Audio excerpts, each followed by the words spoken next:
வணக்கம். வாழ்க்கையில் நமக்கு இந்த மாதிரி சில பிரச்சனைகள் வரும்போது அதை கடந்து போயிடலாம், அதை இக்னோர் பண்ணலாம் அப்படிங்கிறத முடிவில் தான் நான் இருந்தேன். ஆனால் அதை தாண்டி எனக்கு தொடர்ந்து நிறைய விமர்சனங்கள் வந்துக்கிட்டே தான் இருக்குது. என்னப்பா உன்னை பற்றி ஒரு திருநங்கை இவ்வளோ புகார் கொடுக்குறாங்க, நீ கல்லூரி மங்கன் மாதிரி அமைதியாகவே இருக்கிய, நெருப்பு இல்லாமல் புகையுமா, அப்போ உனக்கும் இதில் ஏதோ தொடர்பு இருக்குன்னு சொல்லி நிறைய பேர் கேட்டுக்கிட்டு இருக்காங்க. இப்போது என்னுடைய குடும்பத்துக்கும் என் நண்பர்களுக்கும் கூட ஒர்க் பண்ணுறவங்களுக்கும் என்னை பற்றி நல்லாவே தெரியும். ஆனால் ஒரு சமூக வலைதளத்துலையும் ஒரு தொலைக்காட்சியிலையும் பார்க்குற ஆடியன்ஸ் ஒருவேளை இந்த பையன் இப்படிலாம் பண்ணியிருப்பானோ அப்படிங்கிற நிறைய கேள்வி எழுது. ஸோ உங்களுக்காக தான் நாங்கள் இந்த பதிவையே கொடுக்குறோம். வைஷு, நீங்கள் இப்படி பண்ணுவீங்கன்னு நான் எதிர்பார்க்கல. ஏன் நாங்கள் சந்தோஷமாக இருக்கிறது உங்களுக்கு பிடிக்கலையா? இப்போ தான் அவங்க ஒரு பிரச்சனையிலேருந்து மீண்டு வராங்க. ஏன் இந்த டைமில் நீங்கள் இப்படி பண்ணீங்கன்னா என்ன ஆகுறது சொல்லுங்கள் பார்க்கலாம். எங்களால் வெளியே தள்ள காட்ட முடியல. நீங்கள் ஒரு செகண்டில் இப்படி பண்ணிட்டு போயிட்டீங்க. நாளைக்கு எதாவது அவருக்கு எதாவது இது வேலை வந்துச்சுன்னா என்ன பண்ணுவீங்க? இப்போ அவருக்கு எதுவும் கிடைக்கக்கூடாதுன்னு நினைக்கிறீங்களா? எங்களுக்குள்ள பிரச்சனை வந்துன்னே இருக்கணும்னு நினைக்கிறீங்களா? தயவுசெய்து இனிமேல் அந்தமாரி பண்ணாதீங்க. இல்லை, இப்போவும் நீங்கள் இதை எதுக்கு பண்ணுறீங்கன்னே என்னால் கெஸ் பண்ண முடியல. இது எதுக்காக பண்ணுறீங்க? ஏன்னா வாழ்க்கையில் ஒரு நல்ல பேர் வாங்குறது ரொம்ப கஷ்டம். தொடர்ந்து என்னுடைய கடின உழைப்பினால தான் இந்த ஒரு பேர். ஒவ்வொரு ஷோவாக இருக்கட்டும், ஒவ்வொரு ஈவெண்ட்டுக்காக இருக்கட்டும், ராத்திரி பகலாக சுற்றிக்கிட்டு ஏதோ ஏற்கனவே ஒரு பிரச்சனை என் வாழ்க்கையில் வந்திருக்கு. அதுவும் தெரியாத்தனமாக பண்ணி அதுலேருந்து மீண்டு வந்து ஏதோ ஒன்று இப்போ வாழ்க்கையில் எழுந்து ஒரு நல்ல மனைவி, குடும்பம், குழந்தைன்னு சொல்லி வாழ்ந்துட்டு இருக்கும்போது நீங்கள் இந்த மாதிரி பிரச்சனை இப்போ சமீபத்தில் தொடர்ந்து பண்ணிக்கிட்டு இருக்கீங்க. இது எதுக்கு பண்ணுறீங்கன்னு அந்த கடவுளுக்கு தான் தெரியும். அதேமாரி நீங்கள் என்ன அக்கா தங்கச்சின்னு சொல்லிட்டு அவர் தங்கச்சி வாழ்க்கையை நீங்கள் இப்படி கெடுக்குறீங்களா? அவங்களுக்கு மனசாட்சி வேணாங்களா கொஞ்சமாவது? சரி, ஓகே, நீங்கள் என் மேலே நிறைய அலிகேஷன் வச்சுருக்கீங்க. ஸோ மக்களுக்கு அதுக்கான நான் விளக்கத்தை கொடுத்துக்கிறேன். முதல் அலிகேஷன் என்னென்னா, 11 வருஷம் நம்ம 11னா 7 வருஷம் நீங்கள் சொல்லியிருக்கீங்க வீடியோவில், நாங்கள் லிவிங் டுகெதராக வாழ்ந்தோம் அப்படின்ட்டு. ஒருவேளை நம்ம அப்படி ஒன்றா லிவிங் டுகெதரில் உங்கள் வீடு வில்லிவாக்கம் அங்கே வாழ்ந்திருந்தோம் அப்படின்னா, உங்கள் வீட்டு கீழே ஹவுஸ் ஓனர், உங்கள் வீடு எனக்கு தெரியும் வில்லிவாக்கத்தில் ஃபஸ்ட் ஃப்ளோரில் மேலே மாடியில் இருந்தீங்க, கீழே ஹவுஸ் ஓனர் இருந்திருப்பாங்க. ஒரு 3 வருஷம் 4 வருஷம் ஒரு பொண்ணோட ஒரு பையன் இருந்தானா நிச்சயமாக அந்த ஹவுஸ் ஓனருக்கு தெரிஞ்சிருக்கும் நான் அடிக்கடி வரது போகுது. அப்போ அந்த ஹவுஸ் ஓனர்கிட்ட கேட்டால் இதற்கான பதில் தெரிஞ்சிடும். ரெண்டாவது விஷயம், உங்களை வந்து நான் சின்சியராக காதலிச்சுக்கிட்டு இருந்தேன், லவ் பண்ணிட்டு இருக்கேன்னு. இது வந்து உங்களுக்கு மனசாட்சின்னு தான் நீங்கள் இந்த வார்த்தையை எப்படி சொல்லுவீங்கன்னு தெரியல. ஏன்னா உங்களை நான் ஒரு அன்பா, தோழியா, ஒரு சகோதரி லெவலுக்குலாம் நான் பார்த்துருக்கேன். ஏன்னா முதல்ல வைஷுக்கும் எனக்கும் எப்படி பழக்கம்னா, என்னுடைய யூடியூப் சேனலில் அவங்க ஒர்க் பண்ணியிருக்காங்க, அசிஸ்டன்ட் டேரக்டராக ஒர்க் பண்ணியிருக்காங்க. நான் வத்தி குச்சின்னு ஒரு வெப் சீரிஸ் பண்ணும்போது அதில் பர்ஃபார்ம் பண்ணியிருக்காங்க. நல்ல திறமையான பொண்ணு. உண்மையிலே சொல்கிறேன், வைஷு மாதிரி ஒரு திறமையான பொண்ணு கிடையாது.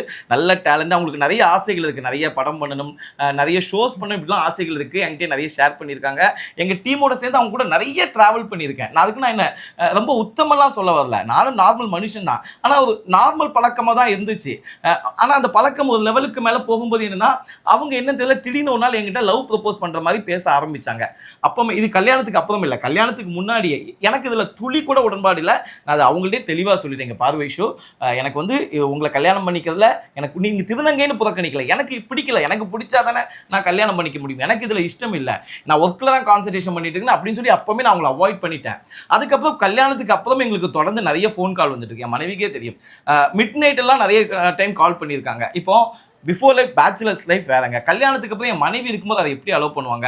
2-3 வாட்டி கால் பண்ணும்போது அவங்களும் சொல்லி திட்டிருக்காங்க நிறைய வாட்டி, ஏன் அவங்க கால் பண்ணுறாங்க, பகலில் வேணா பேசட்டும். அப்போ கூட நான் சொல்லுவேன், இல்லைப்பா நல்ல பொண்ணுப்பா, ரொம்ப கஷ்டப்படுற பொண்ணுப்பான்னு, பகலில் நீங்கள் பேசுங்க, நைட் யாருமே கால் பண்ணணும். தொடர்ந்து இந்த மாதிரி தொடர்ந்து டார்ச்சர் பண்ணிகிட்டே இருக்கும்போது தான் அவங்கள என்னுடைய வாட்ஸ்அப்பு, இன்ஸ்டாகிராம், என்னுடைய நம்பர் எல்லாத்தையும் பிளாக் பண்ணி, அவங்களுக்கும் எனக்கும் சம்மந்தமே இல்லாமல் இருந்துச்சு. ஆனால் திடீர்னு வந்து நான் உன்னை காதலிக்கிறேன் அப்படிங்கிறீங்க. 3வது அலிகேஷன் என்னென்னா, நீங்கள் தான் எங்களுக்கு கல்யாணமே பண்ணி வச்சேன் அப்படின்னு நீங்கள் சொல்லியிருக்கீங்க. இது நீங்கள் எப்படி சொல்கிறீங்கன்னு எனக்கு தெரியல. ஏன்னா நம்மளை சுற்றி ஒரு சொசைட்டி நம்மளை வாட்ச் பண்ணிக்கிட்டே இருக்குது. நான் மரியாவை கல்யாணம் பண்ணதுக்கு எவ்வளோ கஷ்டப்பட்டு கல்யாணம் பண்ணேன்னு எனக்கு தான் தெரியும். ஏன்னா பாலாம்பிகா அப்படிங்கிற ஒரு அக்கா முத அவங்க தான் எனக்கு மரியாவையும் அவங்க அம்மாவையும் அறிமுகப்படுத்தி வச்சாங்க. அப்போ தான் நாங்கள் பேசி, ஓகே இந்த பொண்ணு நல்லா இருக்க, நமக்கு பேசி பாருங்கன்னு சொன்னேன்.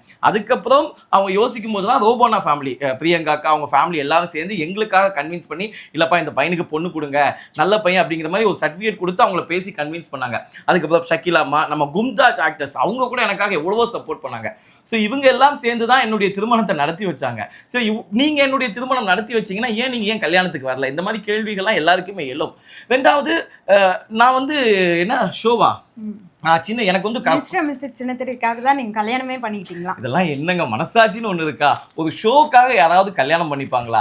நான் வாழ்க்கையில் ஒரு ஏதோ பொண்ணு கிடைக்காம இருக்கும்போது எனக்கு ஒரு நல்ல ஃபேமிலி கிடைச்சிது. அதுக்கப்புறம் அந்த ஷோ வந்ததுனால சரி கல்யாணம் ஆனதுக்கப்புறம் அந்த ஷோலேயே கலந்துக்கிட்டேன்.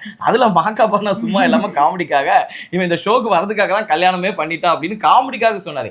அதை நீங்கள் உள்வாங்கிக்கிட்டு நான் தான் இவருக்கு கல்யாணம் பண்ணி குழந்தைக்காக பண்ணி வச்சேன் அப்படின்னு சொல்றதெல்லாம் ஒரு ஏற்றுக்கொள்ள முடியாத பொய். அடுத்த அலிகேஷன் என்னன்னா, இதுதான் என்னால் மிகப்பெரிய குற்றச்சாட்டாக இருக்குது. உங்கள்கிட்ட நான் 3 லட்ச ரூபா காசு வாங்கியிருக்கேன்ட்டு. நான் எங்கே முதல்ல காசு வாங்க போகிறேன்? இவ எங்க வாங்குவார்? இவருக்கு எல்லாம் கொடுத்து தான் எல்லாரையும் ஏமாத்திட்டாரு கொடுத்து வச்சுட்டு. நான் ஏமாத்திட்டேனா? மத்தவங்க எல்லாம் ஏமாத்தி வச்சிருக்காங்கல்ல குடுக்குறேன்ட்டு. நீயே என் மேல கம்ப்ளைண்ட் கொடுப்ப போலியா? எஸ், இந்த மாதிரி நிறைய காசு. அவங்க என்ன ப்ரூஃப் வச்சிருக்காங்க? 3 லட்ச ரூபாய் நாங்க இவங்க வாங்கியிருக்காங்கன்ட்டு ப்ரூஃப் காட்ட சொல்லுங்க. ஏன்னா நான் தான் நிறைய பேர்ட்ட காசு கொடுத்து இன்னும் அவங்க மேல கேஸ் கொடுக்கணும். நான் நிறைய கேஸ் நிறைய கொடுக்க வேண்டியது. எவ்வளவு பேர் எனக்கு தர வேண்டியிருக்கு. மனசார நான் யாருக்கிட்டையும் இது வரைக்கும் இந்த மாதிரி கை நீட்டி கடனா வாங்கினதே கிடையாது. சரி 3 லட்ச ரூபாய் நான் வாங்குறேங்க. இன்னைக்குள்ள காலகட்டத்தில் 3 லட்ச ரூபாய் யாரும் கையில வச்சிருக்க மாட்டாங்க.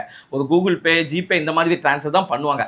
அப்படி பண்ணியிருந்தா நீங்க அதற்கான எவிடன்ஸை நிச்சயமா காட்டலாம் இல்லையா? இங்க பாருங்க, நான் காசு அனுப்பின எவிடன்ஸ் அட்லீஸ்ட் ஒரு 50,000 ரூபாய் கூடவா நான் ஜிபேல அனுப்பாம இருக்கேன். இன்னொன்னு வைஷுவை பத்தி எனக்கு நல்லா தெரியும். அவங்க வந்து அவங்க ஏரியால மினிமம் இன்ட்ரெஸ்ட்டுக்கு வட்டிக்கு விட்டு வாழ்ந்துட்டு இருக்க பொண்ணு. அவங்க பகுதியில் நீங்க யாருக்கிட்ட கேட்டாலும் சொல்லுவாங்க, ஒரு 1 லட்ச ரூபா 50,000 ரூபாய் கொடுக்கனாலும் அதற்கான டாக்குமெண்ட்டை வாங்கிட்டு தான் காசு கொடுப்பாங்க. ஒரு 3 லட்ச ரூபா நீங்க என்ன நம்பி கொடுக்குறீங்கன்னா அதுக்கான டாக்குமெண்ட் வாங்காமையா கொடுத்துருப்பீங்க.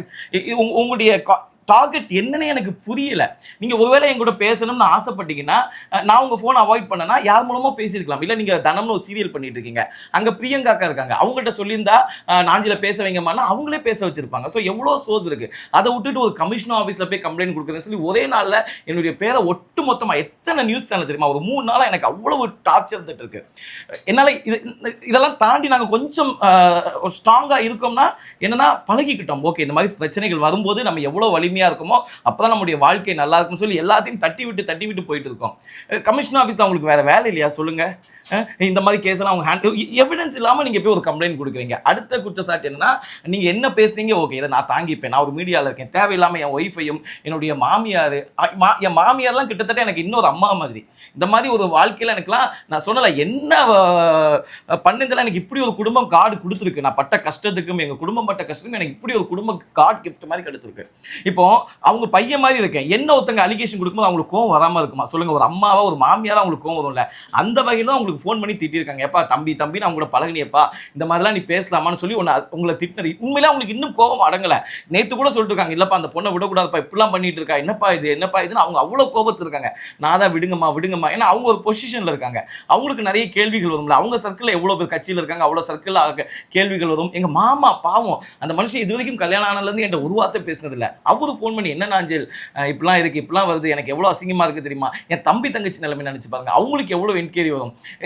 என்ன விடுங்க, என் சர்க்கிளில் என்ன புரிஞ்சுக்கிட்டுப்பாங்க. என் குடும்பம் எங்கள் ஊரில் நாகர்கோயிலில் எங்கள் ஃபேமிலிக்கு எவ்வளோ பேர் ஃபோன் பண்ணி கேட்குறாங்க, என்னங்க உங்கள் பையன் இப்படிலாம் பண்ணிட்டு இருக்காங்க, இது எவ்வளோ அசிங்கம். இதை நீங்கள் எதற்காக எல்லாம் இப்படி பண்ணுறீங்கன்னு எங்களுக்கு தெரியல. இதனுடைய விஷயம் எனக்கு என்னன்னு புரியல. ஸோ ஃபைனலாக நான் உங்களுக்கு ஒன்று சொல்கிறேன். உண்மையிலேயே நான் வந்து நிறைய பேர் சொல்கிறாங்க திருநங்கைக்குடைய சாபம்லாம் சும்மா விடாது அப்படி இப்படின்ட்டு. நான் உங்களை திருநங்கை என்பதற்காக மட்டும் அவாய்ட் பண்ணல.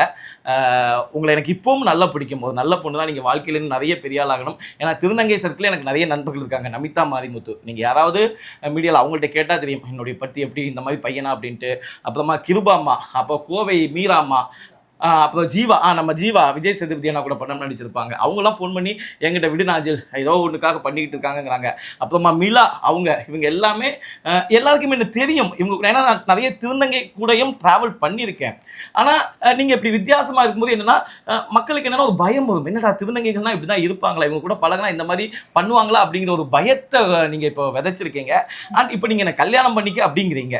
சரி, ஒருவேளை உண்மையாக நான் உங்கள் கூட லவ் பண்ணியிருந்தேன், உங்களை உண்மையாக நம்ம கூட அந்த மாதிரி தொடர்பில் இருந்தேன், அதெல்லாம் பாலியல் குற்றச்சாட்டுலாம் இதெல்லாம் என்னால் பொறுக்கவே முடியல. அது இந்த யூடியூப் காரங்களாம் கேட்டிருக்கேன், தயவு செய்து நீங்கள் போடுற தம்ப்நெயில் இருக்குது தெரியுமா, அவ்வளவு அருவருப்பாக இருக்குது. நடு இரவு என்னப்பா ரொம்ப அசிங்கமா வல்கரா இருக்கு இரவு முழுவதும் அப்படிங்கிற இதெல்லாம் போடுறீங்க. நிறைய குழந்தைங்க யூடியூப்பை பார்க்குறாங்க. ஸோ நீங்கள் தயவு செய்து நீங்கள் சொசைட்டியில் ரொம்ப பொறுப்பாக இருக்கணும். உண்மையிலேயே அந்த பொண்ணுக்கு ஒரு நீங்கள் நியாயம் வாங்கி கொடுக்கணும்னு நினைச்சீங்கன்னா நியாயமான விஷயத்தில் என்கிட்ட கேட்டோ அந்த பொண்ணை கேட்டோ நீங்கள் முறையிடலாம். இல்லைனா அதுக்கு தான் ஸ்டேஷன் இருக்குங்க. இப்போ உங்கள் கமிஷன் ஆஃபீஸில் என்னை பற்றி கம்ப்ளைண்ட் கொடுத்துருக்காங்க. நிச்சயமாக அங்கேருந்து எனக்கு அழைப்பு வரும். அழைப்பு வரும்போது நான் அவங்கள்ட்ட போய் பேச போகிறேன். ஐயா, இந்த மாதிரி அந்த பொண்ணு எனக்கு பழக்கம் தான், என் ஃப்ரெண்டு தான், அவங்களோட நான் ஏதாவது தொடர்பில் இருந்தேன்னா கண்டிப்பாக ஒரு பாலியல் ரீதியாவோ ஒரு லவ் ரீதியாவோ உடல் ரீதியாவோ இப்படி ஒரு பொண்ணுகிட்ட 11 வருஷம் ஒருத்தர் தொடர்பில் இருந்தால் ஒரு சேட் பண்ணியிருக்க மாட்டேனா? ஹாய், ஹலோ பொண்டாட்டி, எப்படிமா இருக்க, லவ் யூமா, குட்டிமா, பட்டுமா, ஏதாவது ஒரு மெசேஜாக அனுப்பியிருப்பேன். என் மொபைல் ஹிஸ்ட்ரியை தேடி போட்டால் அதில் எவிடன்ஸ் கிடைக்கும். இல்லை அவங்க மொபைலை வாங்கினா அதற்கான எவிடன்ஸ் கிடைக்கும். ஒரு வீடியோ கால் பண்ணி பேசியிருக்க மாட்டேனா? ஒரு மாதிரி நியூடா அதுலேருந்து ஒரு ஸ்க்ரீன்ஷாட் கூடவா உங்களால் எடுத்து வச்சிருக்க முடியாது? ஸோ இந்த மாதிரி உண்மையிலே தப்பு இருந்தால் இவங்களால ஆதாரம் இருக்கும். எந்த ஆதாரம் இல்லாமல் முழுக்க முழுக்க இது பப்ளிசிட்டிக்காக பண்ணக்கூடிய ஒரு ஃபைட் மட்டும்தான். ரெண்டாவது, அவங்களே சொல்லியிருக்காங்க, நான் வந்து அவங்க இன்டர்வியூ பார்க்கும்போதே தெரிஞ்சு நிறைய நான் செக்ஸ் ஒர்க்கில் ஈடுபட்டிருக்கேன் அப்படின்ட்டு. ஒருவேளை நான் உங்களை கல்யாணம் பண்ணிக்கிட்டா கூட நீங்கள் உங்கள் வாழ்க்கையில் எவ்வளோ பேரை கடந்து போயிருப்பீங்க. இவங்க எல்லாம் என்கிட்ட ஃபைட்டுக்கு வருவாங்க, என்னப்பா என் பொண்டாட்டியை நீ கல்யாணம் பண்ணிக்கிற அப்படின்ட்டு.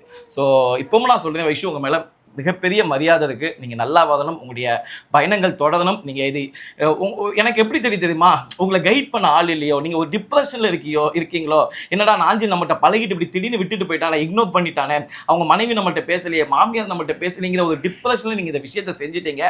ஓகே, செஞ்சது செஞ்சுக்கட்டும், நாங்களும் ஓகே இதை மறந்துட்டோம். இதுக்கப்புறம் நீங்கள் உங்கள் வேலையில் கான்சன்ட்ரேஷன் பண்ணுங்கள். ஒருவேளை நான் உங்கள்கிட்ட பழகினதுனால உங்கள் மனசு காயப்படுத்தியிருந்தா தயவுசெய்து பகிரங்கமாக நான் மன்னிப்பு கேட்டுக்கிறேன். எனக்குன்னு ஒரு குடும்பம் இருக்கு, எனக்குன்னு ஒரு குழந்தை இருக்கு. அந்த குழந்தையுடைய சிரிப்பை பார்த்துட்டு நாங்கள் நல்லா சந்தோஷமா வாழ்ந்துட்டு இருக்கோம். இதெல்லாம் தாண்டி எனக்கு வாழ்க்கையில ஜெயிக்கிறதுக்கான நிறைய வேலைகள் இருக்கு. இன்னைக்கு வரைக்கும் ஒரு மீடியாவில் தொடர்ந்து போராட்டத்தில் இருக்கக்கூடிய கலைஞனாக நான் இருந்துகிட்டு இருக்கேன். ப்ளீஸ் தயவு செய்து இதோட விட்டுருங்க. இன்னும் நிறைய பேர் கேட்குற கேள்வி, உங்க மனைவி இதை எப்படி எடுத்துக்கிட்டாங்க அப்படிங்கிற விஷயத்தையும் என்னுடைய நல விரும்பிகள் நிறைய பேர் கேட்குறாங்க. உனக்கு என்னப்பா, உனக்கு ஏதாவது டவுட் இருக்கா என் மேல? எனக்குலாம் எந்த டவுட்டும் இல்லையாப்பா. உங்களை பற்றி எனக்கு தெரியாதா? நீங்கள் யார்கிட்ட என்ன எப்படி பழகுவீங்க, இது பண்ணுவீங்கன்ட்டு. ஒரு வேலை விஷயமா நீங்கள் எதாவது பேசுவீங்க கொள்வீங்க, உங்களை பற்றி எனக்கு தெரியாதுங்களா? எதுவும் ஃபீல் பண்ணாதீங்க.